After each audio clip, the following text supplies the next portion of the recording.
মুজদালিফায় সারা রাত অবস্থান শেষে হাজিরা রওনা করেছেন মিনার উদ্দেশ্যে।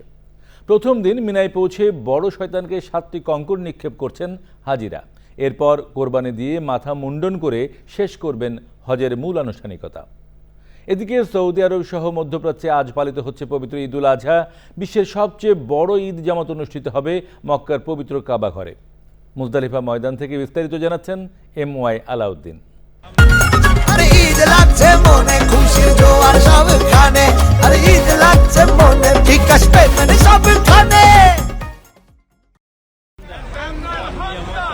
এভাবে লাখো কণ্ঠে তালেবিয়া পাঠ করে মক্কা থেকে মিনা, মিনা থেকে আরাফা ময়দান হয়ে হাজিরা পৌঁছেছেন মুজদালিফায়।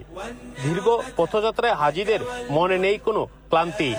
মুজদালিফা থেকে 49টি কঙ্কর সংগ্রহ করে ফজরের নামাজ আদায় শেষে মিনা যাত্রার কথা থাকলেও বেশিরভাগ হাজি মধ্যরাতেই মিনার উদ্দেশ্যে যাত্রা করেন।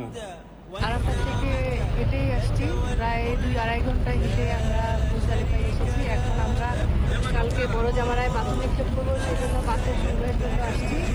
আমরা দুজন আসছি, আমি আরেকজন আছি। আমরা বাংলাদেশ থেকে আসছি। আমরা সুন্দরভাবে আল্লাহর ইবাদতের মাধ্যমে কাটাতে পারি।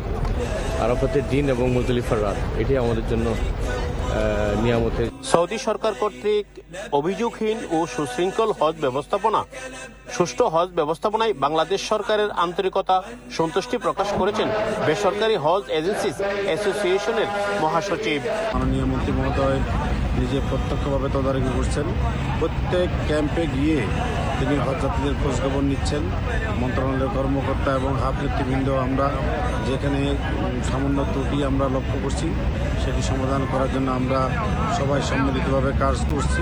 বাংলাদেশের সরকারি বেসরকারি হাজিদের কাফেলা মুজদালিফা থেকে নিরাপদে মিনা যাত্রা করেছেন বলে জানিয়েছেন ধর্মসচিব মুন্সি আলাউদ্দিন আল আজাদ NDC। এখানে ভালোভাবে পৌঁছে আমরা অবস্থান নিয়েছি এবং আমরা একসাথে মাগরিব এবং এশার নামাজ আদায় করলাম। কোনো দুঃসংবাদ নেই, অসুস্থতা নেই। আমরা সবাই সহি সালামতে পবিত্র হজ শেষে দেশে ফিরে যেতে পারি এই আশাবাদ ব্যক্ত করব। একসাথে প্রায় 15 লক্ষের অধিক হজযাত্রী রওনা করার কারণে তীব্র যানজটের সৃষ্টি হয়েছে। এদিকে বাংলাদেশের সব হাজি মুজদালিফা এসে পৌঁছেছেন বলে নিশ্চিত করেছেন মক্কায় বাংলাদেশ হজ মিশন। পবিত্র মুজদালিফা ময়দান থেকে MY আলাউদ্দিন, চ্যানেল আই।